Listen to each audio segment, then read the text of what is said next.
Hi, Casey. Come in. Say where you want. Hi, I'm Casey.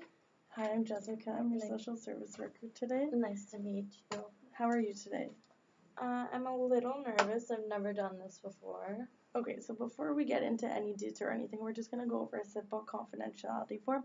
So I'm just going to explain it quickly. So if there's any form of neglect or child abuse, self-harm to yourself and self-harm to others, I just have to take the confidentially and just let someone else know. So if you just want to read through and then sign from the bottom, we'll just get started from there.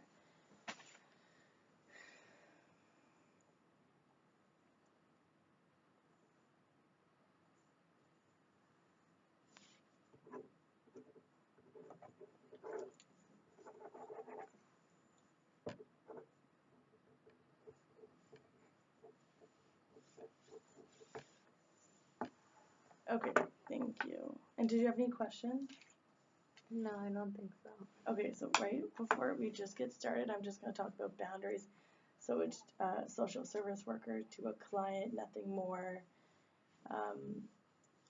nothing with friends or anything. If I see you outside, we can say hi. It's just that it's like a very client-based social service worker relationship. Okay, so 1 out of 10, how are you feeling today? Probably like a 5 or 6. 5 or 6.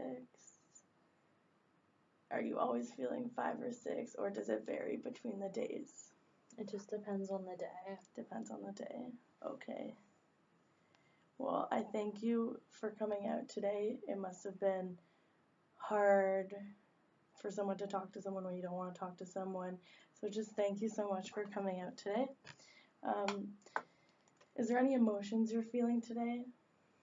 Nervous, scared, anxious, a little upset.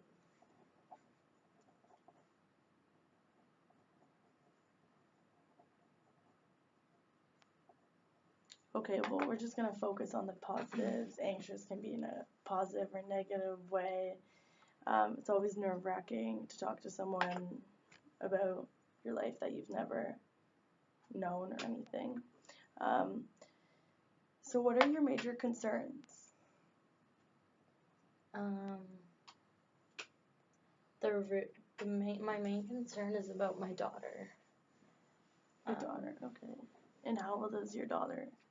11. Her name is Christine.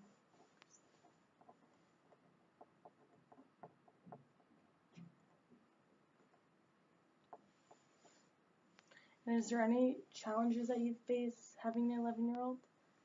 Well, I'm raising her on my own. I don't receive any financial help from her father.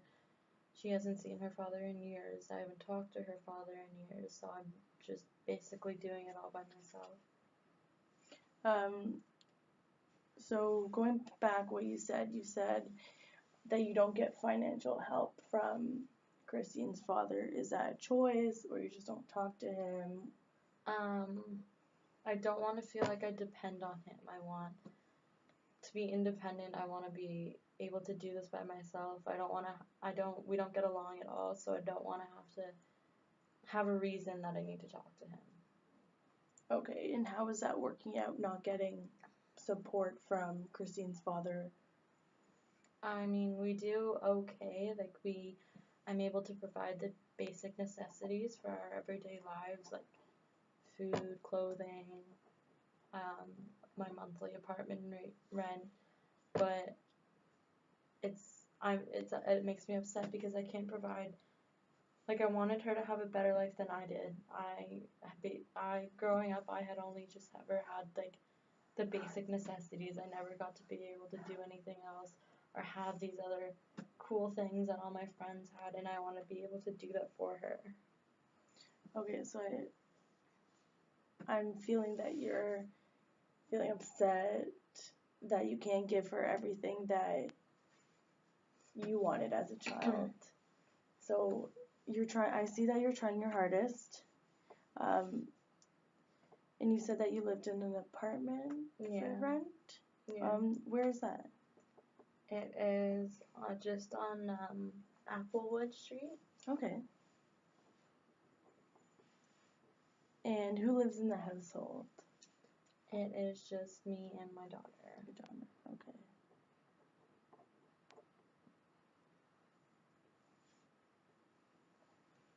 And did you have any support for you? Who you Yeah. depend on? Yeah, my mother is absolutely amazing. She helps me with as much as she can. My cousins, they're also very good to me. They also help me. They try to help me with Christine. They try to help me with making sure that she's always taken care of. And my neighbors, actually, that live right next door to me, they are absolutely fantastic. They're like my second set of parents. They help me with Christine whenever needed. Like if I'm gonna be at work late, they'll make sure that she gets into the apartment okay, that she's not alone. They'll stay with her. They're absolutely amazing. So going back, you said something about how your mother helps you with your support system. Mm-hmm. Tell me a little about that. Well, she helps me financially if I need it. I hate taking money from people. I want to be able to do it on my own, but there's some things that I just need help with. So she helps me a lot with that, but I never forget to repay her. I always pay her back so that I don't have outstanding debt held over my head. So coming back to her lending you money, did you have a job? I do, yes. I work as a administrative assistant at Child's Cottage Society, just down the road from my house. Okay. And was it part-time, full-time? It's full-time. Okay. Full-time minimum wage. Okay.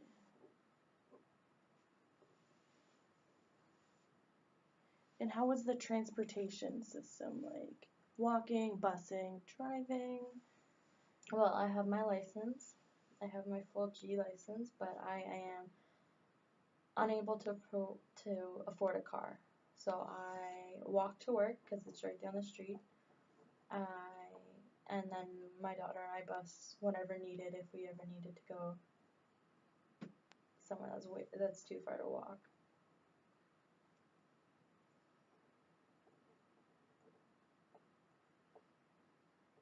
Okay, so just pointing out your strengths, I see that you work hard for your money. You're a great mom. You try to give your daughter everything that you can to support her. And I see that your support system is fantastic. People are always wanting to help you, so you're not never doing something by yourself. So tell me a little more about your family. Okay. My dad passed away when I was a little girl. I was probably around Christine's age, like 9, 10, 11, around then. He passed away due to his addiction to alcohol. He claims that he only ever went and had a drinking binge was when he was celebrating something, but in my eyes it always seemed like there was something to celebrate every night. And were you close with your father? No, not really. I was scared of him. He got mean when he was drunk. He had never physically hit me, but the words he would use towards me were very mean. And how was that growing up with your mom? It was sad. It really affected my mom, especially when my dad had passed away. She was diagnosed with severe depression. For about a year, she would barely get out of bed. She didn't do anything, barely left the house. I sense that you had hard times, but in seeing your mom as your support system now like that, what gives you a sense of hopelessness now? My daughter. She's what makes me push through the days now.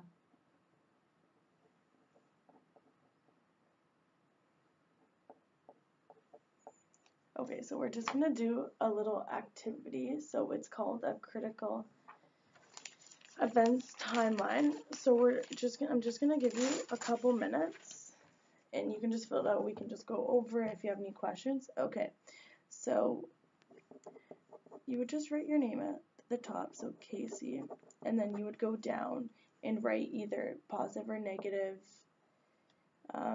things that have happened in your life, and you would just write what age. So you would say, talking about your father when he died, you would say suffered from alcohol addiction, and then rate age 11. And then if you had any positive, like graduated high school or had a child, got married, stuff like that, right? So like negative and positive. So I'll just give you like 5 minutes if you just want to fill it out, and then we can just talk about it, point out the strengths and weaknesses. Okay? If you have any questions, just let me know.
Okay, Casey, how was the critical event timeline?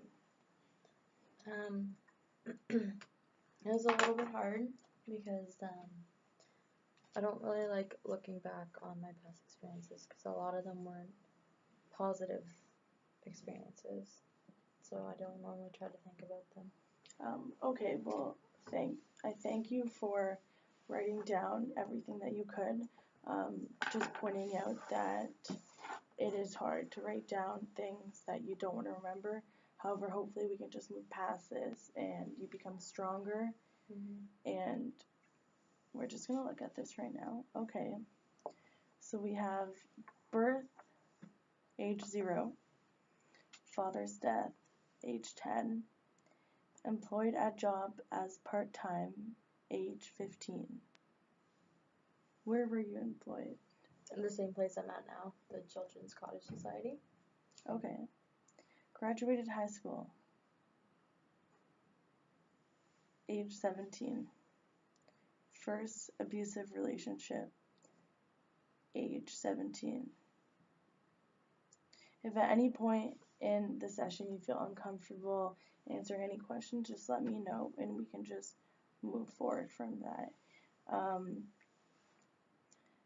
Just touching upon what you wrote, did you want to expand it or did you just want to leave it there? No, we can talk about it.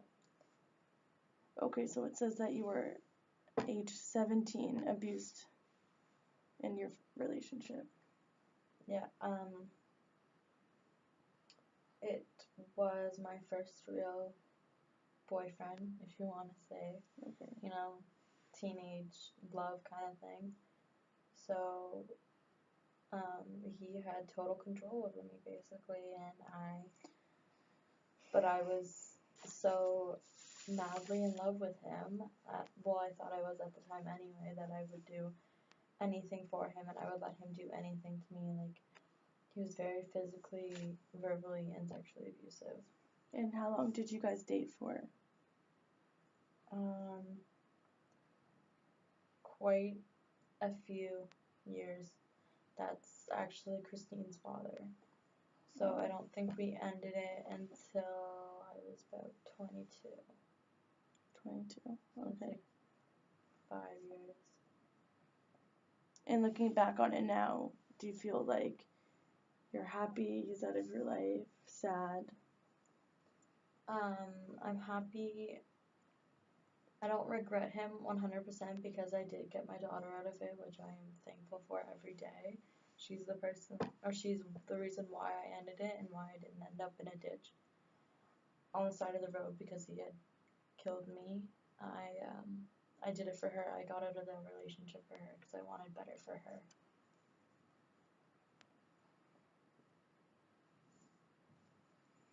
Okay, so we have employed full-time, age 21. Ended first abusive relationship, like you said, age 22. Diagnosed with mild depression, 28. And did you believe that it just came from the experiences, or was there any family members that were diagnosed with depression? Like I said before, my mom had severe depression for years after my father had passed away. And the doctor said that my past experiences have, they've helped, like they haven't helped, but they led to my depression, but it was also a genetic component. Okay. And have you ever felt harassed, discriminated, mentally, physically abused, past trauma? I definitely felt harassed by many people, by my parents, past boyfriends. I think I've been in 3 abusive relationships. The last one was at about 2 years ago, so I would have been 30. But once I ended it with him at like 31, I knew that I couldn't do that again to myself. So I was definitely harassed by them. I was bullied by my dad, verbally bullied. I was bullied by my boyfriends, my ex-husband, physically, emotionally, mentally, sexually, any way you could think about it. I was bullied that way. And have you ever experienced any threat or violence towards old neighbors, family members?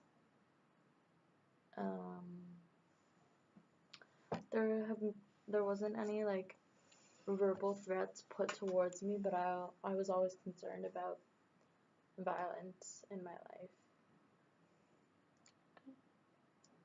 And 1 out of 10, 1 being not so comfortable and 10 being super comfortable, how would you feel about expressing and talking about your story? Like your concern, why you're here today? Right now I'm probably at about a 4, but as I like get to be like more comfortable and more okay with what has happened to me, I would definitely feel more comfortable talking about it. Okay. And do you believe talking is helping you, or it's just making you think about past trauma? I mean, it definitely brings up my past experiences, but that's what I'm here for. I'm here to get help because of my past experiences, and I know that talking is the way that's going to do that, so I just need to focus on that.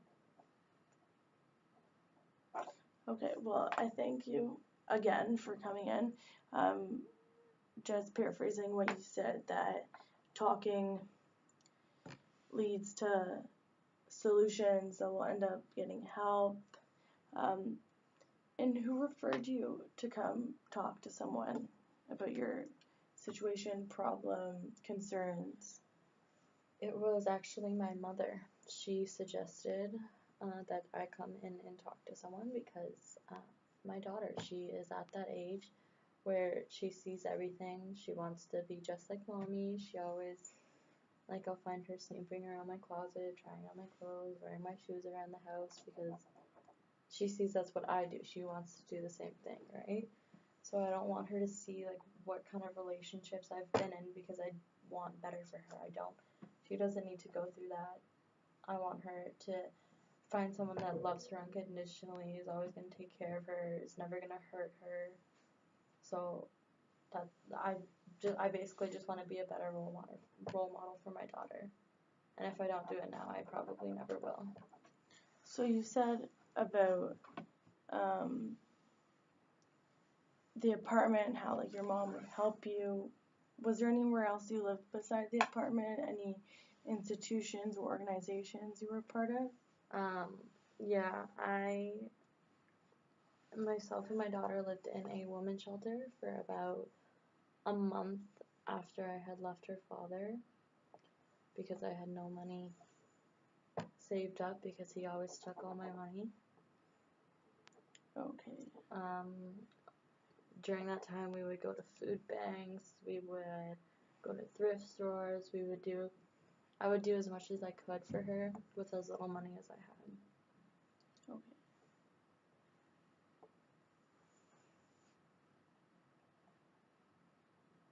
So how would you describe your support group?